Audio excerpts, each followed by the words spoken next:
Hello. I hope you've had a wonderful day today. Welcome to BVJ's Bedtime Stories. My name is Big Voice J, and this is a show where we get you ready for a good night's sleep with public domain short stories for kids and adults. Stories you've heard before, but maybe just haven't heard today. Links to all of our stories can be found in our show notes at bedtimewithbvj.com. Tonight's story is The Tale of Peter Rabbit by Beatrix Potter. Once upon a time there were 4 little rabbits, and their names were Flopsy, Mopsy, Cottontail, and Peter. They lived with their mother in a sandbank underneath the root of a very big fir tree. "Now, my dears," said old Mrs. Rabbit one morning, "you may go into the fields or down the lane, but don't go into Mr. McGregor's garden. Your father had an accident there. He was put in a pie by Mrs. McGregor. Now run along and don't get into mischief. I'm going out." Then old Mrs. Rabbit took a basket and her umbrella to the baker's. She bought a loaf of brown bread and 5 currant buns. Flopsy, Mopsy, and Cottontail, who were good little bunnies, went down the lane to gather blackberries. But Peter, who was very naughty, ran straight away to Mr. McGregor's garden and squeezed under the gate. First he ate some lettuces and some French beans, and then he ate some radishes. And then, feeling rather sick, he went to look for some parsley. But round the end of a cucumber frame, whom should he meet but Mr. McGregor? Mr. McGregor was on his hands and knees planting out young cabbages. But he jumped up and ran after Peter, waving a rake and calling out, "Stop, thief!" Peter was most dreadfully frightened. He rushed all over the garden, for he had forgotten the way back to the gate. He lost one of his shoes among the cabbages, and the other shoe amongst the potatoes. After losing them, he ran on 4 legs and went faster, so that I think he might have gotten away altogether if he had not unfortunately run into a gooseberry net and got caught up by the huge buttons on his jacket. It was a blue jacket with brass buttons, quite new. Peter gave himself up for lost and shed big tears, but his sobs were overheard by some friendly sparrows who flew to him in great excitement and implored him to exert himself. Mr. McGregor came up with a sieve, which he intended to pop upon the top of Peter, but Peter wriggled out just in time, leaving his jacket behind him, and rushed into the tool shed and jumped into a can. It would have been a beautiful thing to hide in if it had not had so much water in it. Mr. McGregor was quite sure that Peter was somewhere in the tool shed, perhaps hidden underneath a flower pot. He began to turn them over carefully, looking under each. Presently, Peter sneezed. Mr. McGregor was after him in no time and tried to put his foot upon Peter, who jumped out of a window, upsetting 3 plants. The window was too small for Mr. McGregor, and he was tired of running after Peter. He went back to his work. Peter sat down to rest. He was out of breath and trembling with fright, and he had not the least idea which way to go. Also, he was very damp with sitting in that can. After a time, he began to wander about, going lippity-lippity, not very fast, and looking all around. He found a door in a wall, but it was locked, and there was no room for a fat little rabbit to squeeze underneath. An old mouse was running in and out over the stone doorstep, carrying peas and beans to her family in the wood. Peter asked her the way to the gate, but she had such a large pea in her mouth that she could not answer. She only shook her head at him. Peter began to cry. Then he tried to find his way straight across the garden, but he became more and more puzzled. Presently, he came to a pond where Mr. McGregor filled his water cans. A white cat was staring at some goldfish. She sat very, very still, but now and then the tip of her tail twitched as if it were alive. Peter thought it best to go away without speaking to her. He had heard about cats from his cousin, little Benjamin Bunny. He went back towards the tool shed, but suddenly, quite close to him, he heard the noise of a hoe. Scritch, scratch, scritch, scratch. Peter scuttered underneath the bushes. But presently, as nothing happened, he came out and climbed upon a wheelbarrow and peeped over. The first thing he saw was Mr. McGregor hoeing onion. His back was turned towards Peter, and beyond him was the gate. Peter got down very quietly off the wheelbarrow and started running as fast as he could go, along a straight walk behind some blackcurrant bushes. Mr. McGregor caught sight of him at the corner, but Peter did not care. He slipped underneath the gate and was safe at last in the wood outside the garden. Mr. McGregor hung up the little jacket and the shoes for a scarecrow to frighten the blackbirds. Peter never stopped running or looked behind him till they got home to the big fir tree. He was so tired that he flopped down upon the nice soft sand on the floor of the rabbit hole and shut his eyes. His mother was busy cooking. She wondered what he had done with his clothes. It was the second little jacket and pair of shoes that Peter had lost in a fortnight. I am sorry to say that Peter was not very well during the evening. His mother put him to bed and made some chamomile tea, and she gave a dose of it to Peter, 1 tablespoonful to be taken at bedtime. But Flopsy, Mopsy, and Cottontail had bread and milk and blackberries for supper. The end. Sometimes it's best not to stick your nose into places where it doesn't belong. Otherwise, you'll see your friends get all the spoils while you get nothing but castor oil, which is very disgusting. You should probably get some better supplements from vitamins.com. Enter BVJ in the promo code and it will do absolutely nothing, for I'm pretty sure that site doesn't exist. But what does exist is the website bedtimewithbvj.com. You can subscribe to the podcast there. It's now available on Amazon Music, iHeartRadio, Spotify, and many other podcast platforms.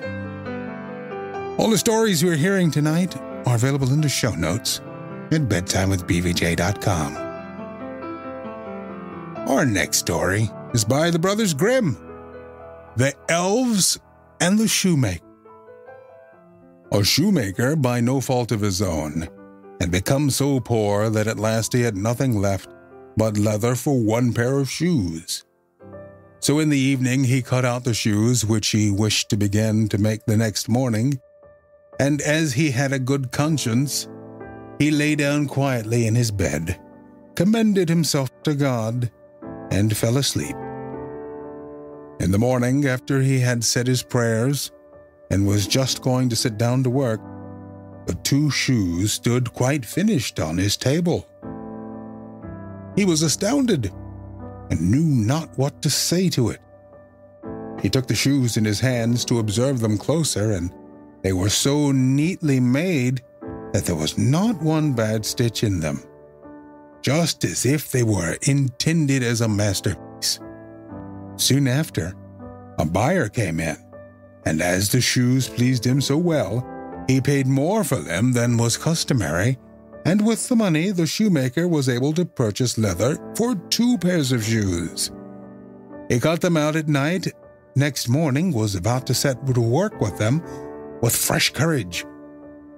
But he had no need to do so, for when he got up, they were already made, Buyers were also not wanting, who gave him money enough to buy leather for 4 pairs of shoes. The following morning, too, he found the 4 pairs made, and so it went on constantly. Cut out in the evening was finished by the morning, so that he soon had his honest independence again and at last became a wealthy man. Now it befell that one evening not long before Christmas, when the man had been cutting out, he said to his wife before going to bed, "What think you if we were to stay up tonight to see who it is that lends us his helping hand?" The woman liked the idea, lighted a candle, and then they hid themselves in a corner of the room, behind some clothes which were hanging up there, and watched. When it was midnight, 2 pretty little naked men came, sat down by the shoemaker's table, took all the work which was cut out before them, and began to stitch, and sew, and hammer so skillfully and so quickly with their little fingers that the shoemaker could not turn away his eyes for astonishment. They did not stop until all was done, and stood finished on the table, and they ran quickly away. Next morning the woman said, "The little men have made us rich, and we really must show that we are grateful for it. They run about so, and have nothing on, and must be cold. I'll tell thee what I'll do. I will make them little shirts, and coats, and vests, and trousers, and knit both of them a pair of stockings, and do thou too make them 2 little pairs of shoes." The man said, "I shall be very glad to do it." And one night, when everything was ready, they laid their presents all together on the table instead of the cut-out work, and then concealed themselves to see how the little men would behave. At midnight, they came bounding in, and wanted to get to work at once, but as they did not find any leather cut out, but only the pretty little articles of clothing, they were at first astonished, and then showed intense delight. They dressed themselves with the greatest rapidity, putting the pretty clothes on and singing, "Now we are boys so fine to see, why should we longer cobblers be?" Then they danced and skipped and leapt over chairs and benches. At last they danced out of doors. From that time forth they came no more. But as long as the shoemaker lived, all went well with him, and all his undertakings prospered. Second story. There was once a poor servant girl who was industrious and cleanly, and swept the house every day, and emptied her sweepings on the great heap in front of the door. One morning, when she was just going back to her work, she found a letter on this heap, and as she could not read, she put her broom in the corner and took the letter to her master and mistress. And behold, it was an invitation from the elves. Asked a child to hold a child for them at its christening. The girl did not know what to do, but at length, after much persuasion, as they told her that it was not right to refuse an invitation of this kind, she consented. Then 3 elves came and conducted her to a hollow mountain where the little folks lived. Everything there was small, but more elegant and beautiful than can be described. The baby's mother lay in a bed of black ebony ornamented with pearls. The coverlids were embroidered with gold. The cradle was of ivory, the bath of gold. The girl stood as godmother, and then wanted to go home again, but the little elves urgently entreated her to stay 3 days with them. So she stayed and passed the time in pleasure and gaiety, and the little folks did all they could to make her happy. At last she set out on her way home. Then they filled her pockets quite full of money, and after that they led her out of the mountain again. When she got home, she wanted to begin her work and took the broom, which was still standing in the corner, in her hand, and began to sweep. Then some strangers came out of the house, who asked her who she was and what business she had there. And she had not, as she thought, been 3 days with the little men in the mountains, but 7 years. And in the meantime, her former masters had died. Third story. A certain mother's child had been taken away out of its cradle by the elves, and a changeling with a large head and staring eyes, which would do nothing but eat and drink, laid in its place. In her trouble, she went to her neighbor and asked her advice. The neighbor said that she was to carry the changeling into the kitchen, set it down on the hearth, light a fire, and boil some water in 2 eggshells, which would make the changeling laugh, and if he laughed, all would be over with him. The woman did everything that her neighbor bade her. When she put the eggshells with water on the fire, the imp said, "I am as old now as the Wester Forest. I am as old now as the Wester Forest, but never yet have I seen anyone boil anything in an eggshell." And he began to laugh. Whilst he was laughing, suddenly came a host of little elves, who brought the right child, set it down on the hearth, and took the changeling away with them. Personally, I remember the first story, but I don't remember the other 2 stories. Those were weird.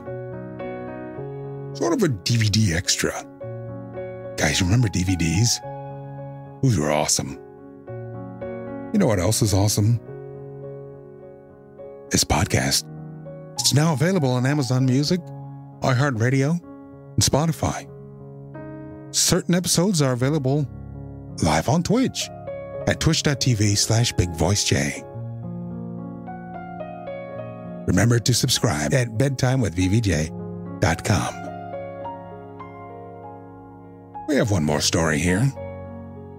From the Brothers Grimm, the Bremen town musicians.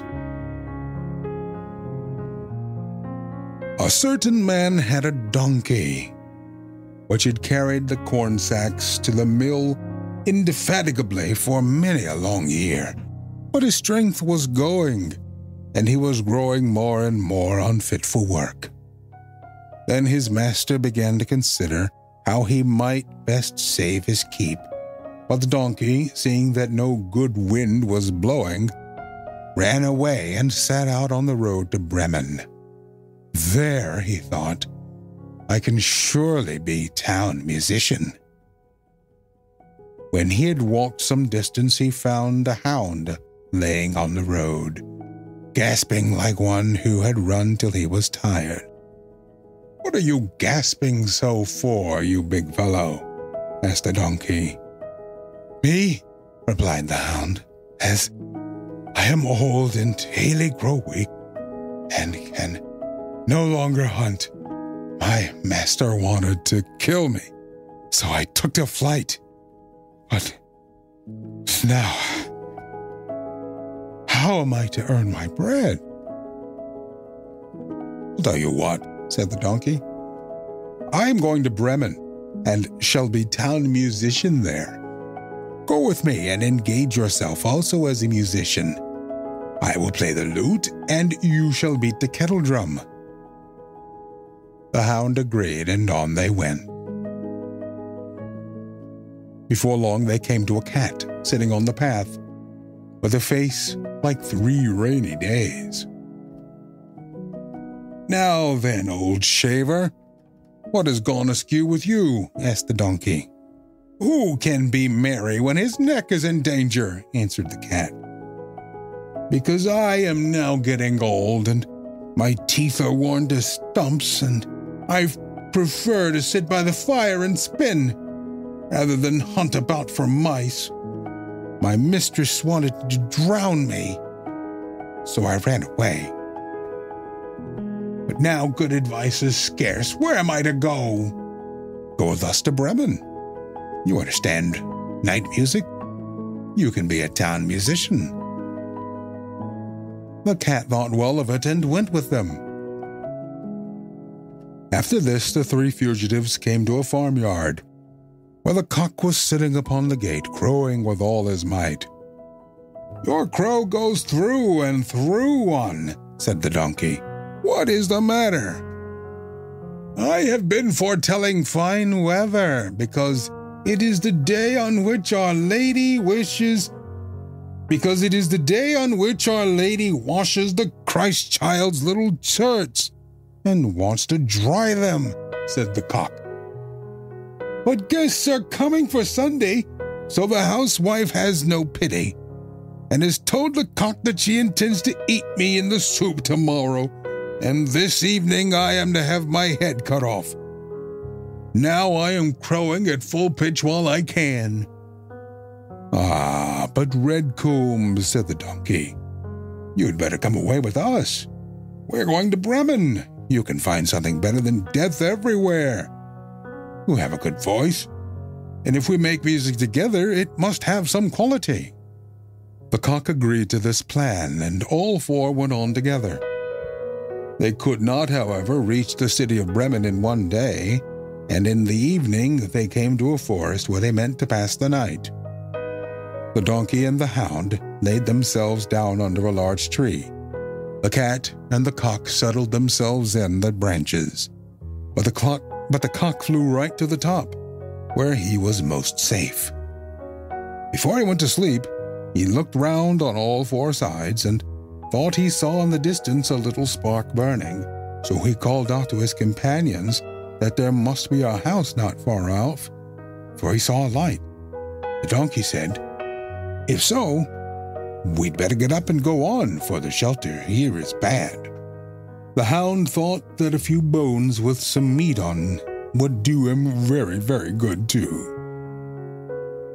So they made their way to the place where the light was, and soon saw it shine brighter and grow larger, until they came to a well-lighted robber's house. The donkey, as the biggest, went to the window and looked in. "What do you see, my gray horse?" asked the cock. "What do I see?" answered the donkey. "A table covered with good things to eat and drink, and robbers sitting at it enjoying themselves." "That would be the sort of thing for us," said the cock. "Yes, yes, how I wish we were there," said the donkey. And the animals took counsel together how they should manage to drive away the robbers, and at last they thought of a plan. The donkey was to place himself with his 4 feet upon the window ledge. The hound was to jump on the donkey's back. The cat was to climb upon the dog, and lastly the cock was to fly up and perch upon the head of the cat. When this was done, at a given signal, they began to perform their music together. The donkey brayed, the hound barked, the cat mewed, and the cock crowed. Then they burst through the window into the room, so that the glass clattered. At this horrible din, the robbers sprang up, thinking no otherwise than that a ghost had come in, and fled in a great fright out into the forest. The 4 companions now sat down at the table, and they were well content with what was left, and ate as if they were going to fast for a month. As soon as the 4 minstrels had done, they put out the light, and each sought for himself a sleeping place according to his nature and to what suited him.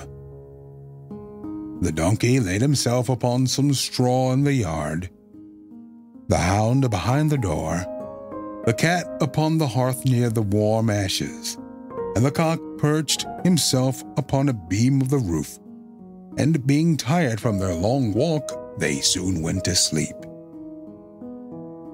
When it was past midnight, robbers saw from afar that the light was no longer burning in their house, and all appeared quiet.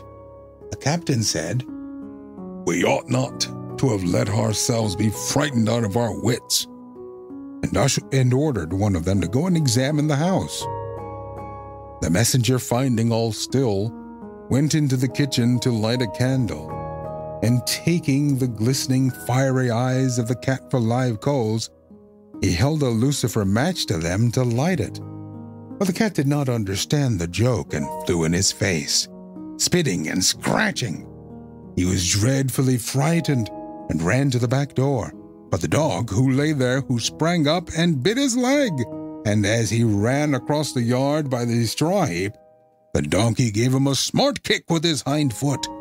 The cock, too, who had been awakened by this noise and had become lively, cried down from the beam, "Cock-a-doodle-doo!" Then the robber ran back as fast as he could to his captain and said, "There's a terrible witch sitting in the house, who spat on me and scratched my face with her long claws. And by the door stands a man with a knife, who stabbed me in the leg, and in the yard lies a black monster, who beat me with a wooden club.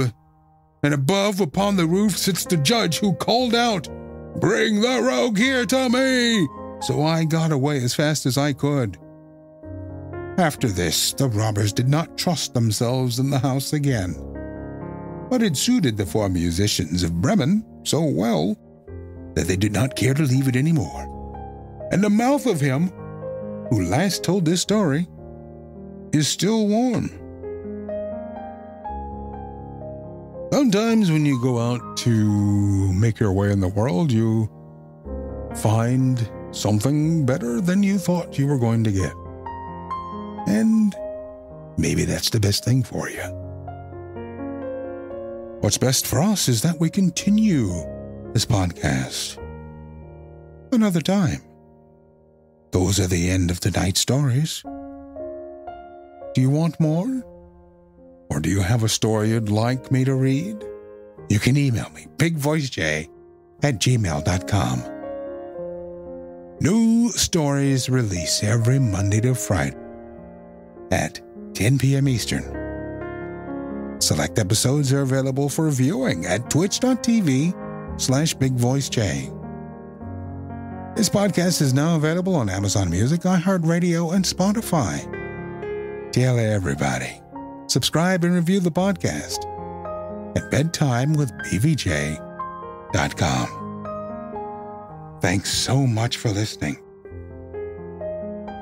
Good night. Diamond Club hopes you have enjoyed this program.